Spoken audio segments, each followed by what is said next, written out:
I said there are 6 major steps for the MSMEs.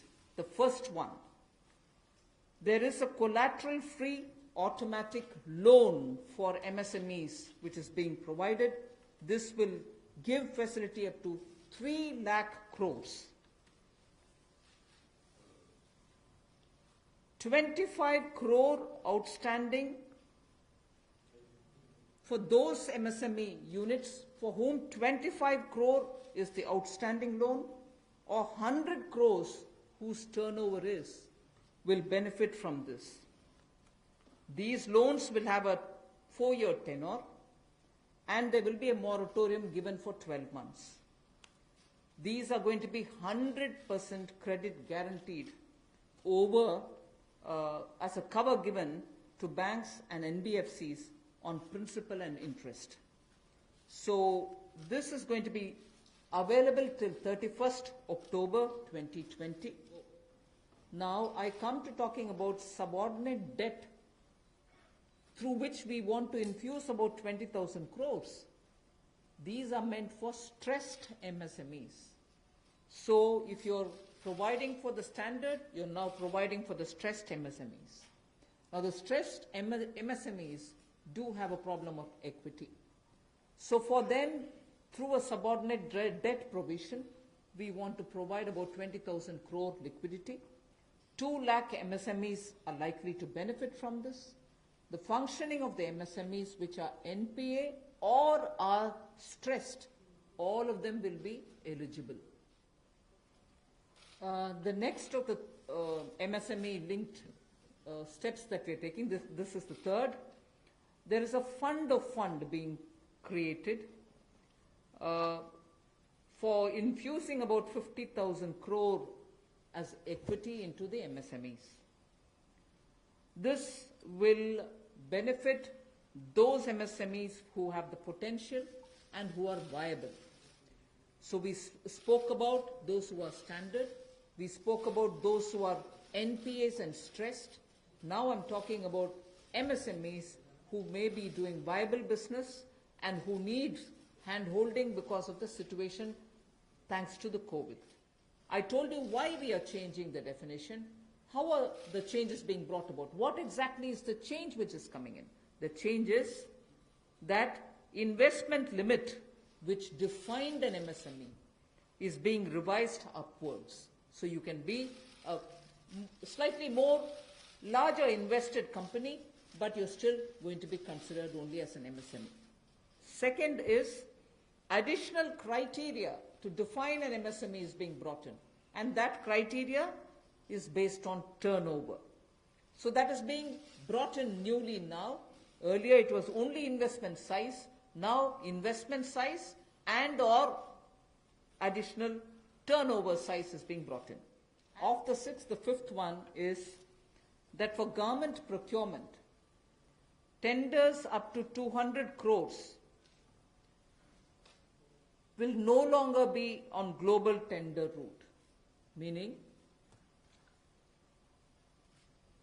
global tenders will be disallowed in government procurement for tenders up to 200 crores. Post-COVID, trade fairs, exhibitions are going to be very difficult.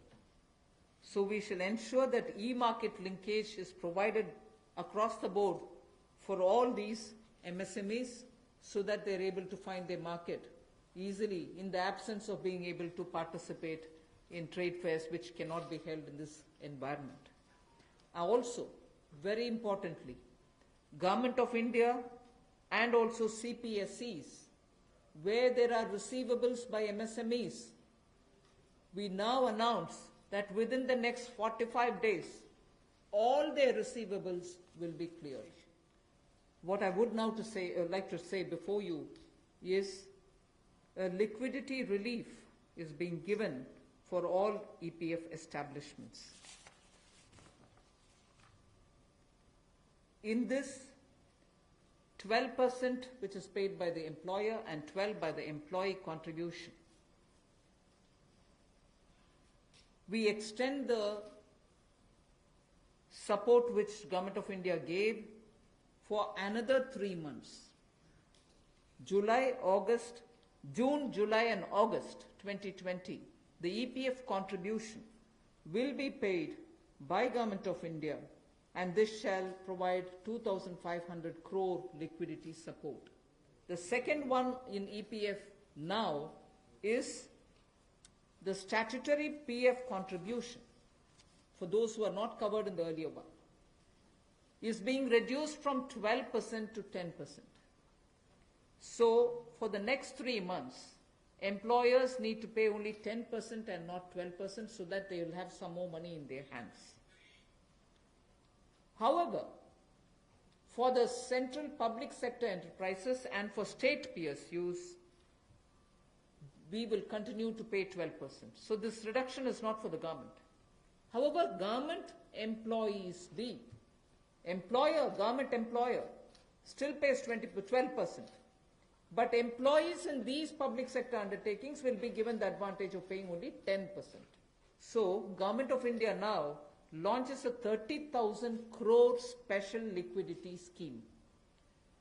Under the scheme, investment will be made in both primary and secondary market transactions, where investment grade debt papers, this is not infusing equity, this is taking and buying debt papers of NBFCs, housing finance corporations and microfinance institutions, and not high quality debt papers, they can be investment quality also. The next facility also for the NBFCs is to give 45,000 crore liquidity infusion through a partial credit guarantee scheme for the NBFCs in particular. This is an existing scheme, but we are expanding its scope. Expanding its scope only because it will now cover borrowings such as primary bond issued, the commercial papers. So all these will constitute the liability side of the balance sheet, but we are getting into that area also. But in this case, as different from the previous one, 20%, the first 20% loss alone will be borne by the guarantor, which is Government of India. You know, all the states, DISCOMs are in serious crisis.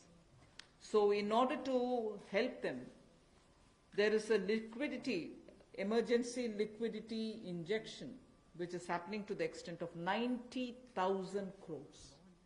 All Government of India agencies, such as the railways, road transport, highways, CPW, etc., will now give 6 months extension without any cost to the contractors, so that extension should cover construction work or goods and services contracts that they have with central government agencies.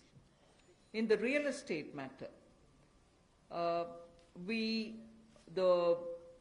Urban Development Ministry shall issue advisory to the states and the union territories so that the regulatory authorities are given clear picture that they can treat the COVID-19 period as an event where you can invoke the force measure.